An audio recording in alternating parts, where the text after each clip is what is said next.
Students, before start our study, we take a pledge. I, Ajit Kaur, commit to be vigilant and bear in mind at all times the risk to myself and my colleagues from COVID-19. I promise to take all necessary precautions that prevent the spread of this deadly virus. I promise to follow and encourage others to follow the key COVID appropriate behaviors. To always wear a mask, face cover, especially when in public places, to maintain a minimum distance of 6 feet from others, to wash my hands frequently and thoroughly with soap and water. Together, we will win this fight against COVID-19.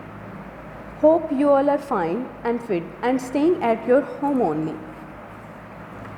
Okay students, हमने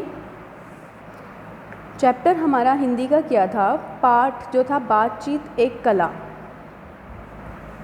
जिसका हमने chapter read किया था और उसकी exercise half कर ली थी। आज हम इसके क्वेश्चन आंसर्स रीड करेंगे।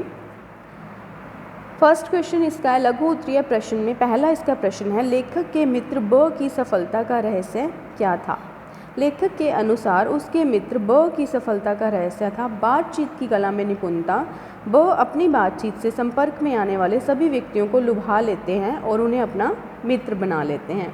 हमने पाठ में पढ़ा था कि जो अ और ब लेखक के मित्र थे, ब जो थे अपनी बातचीत की कला में निपुण थे। बातचीत खुले दिमाग और खुले दिल से क्यों करनी चाहिए। बातचीत खुले दिमाग और खुले दिल से प्रारंभ करनी चाहिए। अपने को बड़ा और दूसरे को छोटा समझना एक भारी भूल है। बातचीत में केवल अपनी सफलताओं की डींग हाँकना मना है। अधिकतर लोग बातचीत में असफल इसलिए होते हैं। खुले दिमाग और खुले दिल से क्यों करनी चाहिए। खुले दिमाग और खुले दिल से प्रारंभ करनी चाहिए हमें, पर ये हमें अपने दिमाग में रखना चाहिए कि सिर्फ अपनी ही बात, अपनी ही सफलताओं की डींगें नहीं हाँकनी चाहिए। अधिकतर लोग बातचीत में असफल इसलिए होते हैं। थर्ड क्वेश्चन है, बातचीत में स्पष्टता का क्या स्थान है। अच्छी बातचीत का पहला अनिवार्य गुण है स्पष्टता, यानी कि क्लियर, जो हमारी बात हम करना चाहते हैं वो स्पष्ट हो। कई लोगों के विचार बहुत सुंदर और मूल्यवान होते हैं, लेकिन वे अस्पष्ट और उलझे होते हैं। वह अपनी बातों को दूसरों तक नहीं पहुंचा पाते, इसलिए हमें अपनी बात नाप तोल कर स्पष्टता से बोलनी चाहिए। यानी कि जब भी हम किसी से बातचीत करते हैं तो हमारी बातचीत में जो एक अनिवार्य ज़रूरी रहना चाहिए क्या है, स्पष्टता, यानी कि स्पष्ट क्लियर बात हो हमारी, जो हम दूसरों तक हमारे विचार पहुंचाना चाहते हैं वो पहुँचें। उसके बाद फोर्थ क्वेश्चन है, हमें अपनी बात कम से कम शब्दों में क्यों कहनी चाहिए। अपनी बात को कम से कम शब्दों में कहना भी एक कला है। आज के युग में जबकि लोगों की व्यस्तता दिन पर दिन बढ़ती जा रही है, आपके घुमावदार कथन, लच्छेदार भाषण आदि सुनने का दायरा बहुत कम लोगों में है। इसलिए कम शब्दों में अपनी बात कहनी आनी चाहिए, क्योंकि आपने देखा है कि आजकल जो है लोगों में सहन शक्ति बहुत कम हो चुकी है, इसलिए लोग कम से कम सुनना चाहते हैं।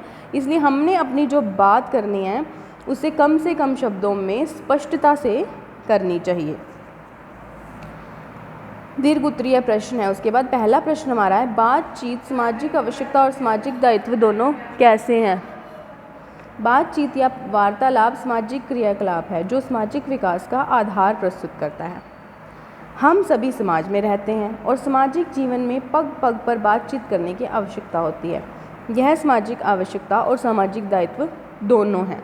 बिना आपसी बातचीत के समाज बन नहीं सकता, चल नहीं सकता। इसी के द्वारा हम अन्य लोगों के संपर्क में आते हैं और उनका सानिध्य तथा सहयोग प्राप्त करते हैं। यानी कि समाज में रहने के लिए, सामाजिकता को निभाने के लिए हमें बातचीत करनी पड़ती है। बिना बातचीत के तो कुछ नहीं हो सकता। इसलिए हमें सामाजिक जीवन में पग पग पर बातचीत करने की आवश्यकता होती है।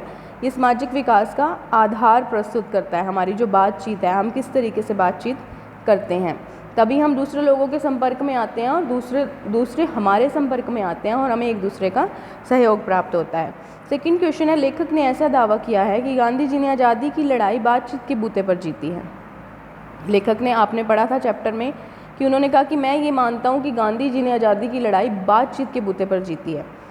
तो लेखक का मानना है कि गांधी जी ने बातचीत के बूते पर लड़ाई जीती, चाहे वह बातचीत उन्होंने अपने देशवासियों के साथ की या ब्रिटिश सरकार के साथ। बड़े बड़े मसलों को बातचीत के द्वारा भी हल किया जा सकता है। समस्याएं चाहे कैसी भी हों, उनको सुलझाने का रामबाण है वार्तालाप। उन्होंने इसलिए कहा, चाहे कुछ भी है, चाहे उन्होंने आज़ादी के लिए देशवासियों के साथ की बातचीत या फिर ब्रिटिश सरकार की, तो बातचीत ही है ना, बातचीत के द्वारा ही उन्होंने मसलों को हल किया। मतलब वो कहना चाह रहे हैं लेखक यहाँ पर, बातचीत के द्वारा ही हम मसलों को हल कर सकते हैं। समस्याएं, हमारी मुश्किलें कैसी भी हों, उन्हें सुलझा तो हम तभी सकते हैं। उन्हें सुलझाने का एक रामबाण क्या है? वार्तालाप, यानी कि बातचीत। थर्ड क्वेश्चन है, बातचीत की कला में दक्षता प्राप्त करने के लिए क्या क्या करना आवश्यक है? बातचीत की कला में दक्षता प्राप्त करने के लिए हमें खुले दिमाग और खुले दिल से वार्तालाप प्रारंभ करनी चाहिए। दक्षता प्राप्त करने के लिए हमें क्या करना आवश्यक है? क्या करना आवश्यक है? खुले दिमाग और खुले दिल से वार्तालाप शुरू करनी चाहिए, प्रारंभ करनी चाहिए।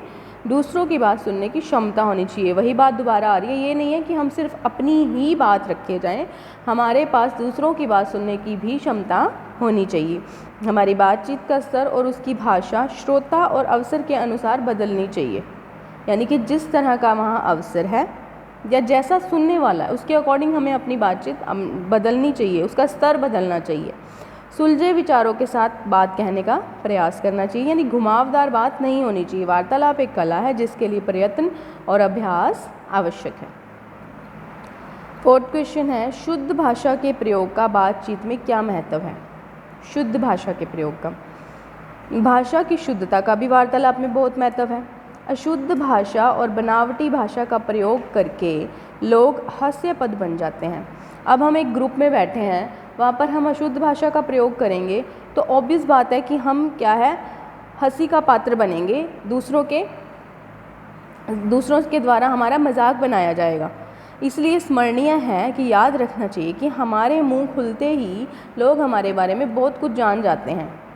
हम यानी कि हमारे बातचीत से हमारा जो है, हमारे व्यवहार का अंदाज़ा लगा लिया जाता है। हमारा मुंह खुलते ही लोग हमारे बारे में बहुत कुछ जान जाते हैं। यदि वज़नदार बात को शुद्ध भाषा में कहा जाए तो श्रोता पर उसका अभिष्ट प्रभाव पड़ता है, यानी कि जो बात ऐसी है कि उसे शुद्ध भाषा में हम किसी के सामने रखेंगे तो जो श्रोता है, जो हमें सुनने वाला है, उस पर इसका अच्छा प्रभाव पड़ता है।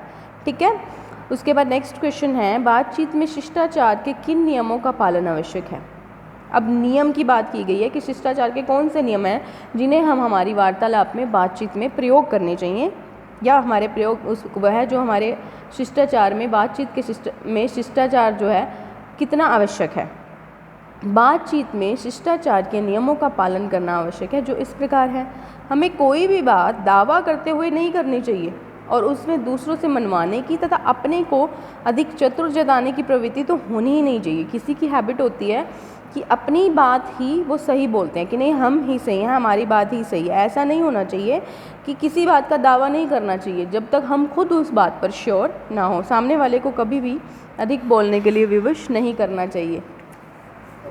दूसरों की बातों को ध्यानपूर्वक सुनना चाहिए और अच्छी बात पर प्रशंसा भी करनी चाहिए, यानी कि हमें खुद की बजाय, खुद तो हम जो बात कर रहे हैं ठीक है, हम हमारी बात अगर सुनाना चाहते हैं तो हमें दूसरों की बात को भी अच्छे से सुनना चाहिए। Okay students, that's all for today.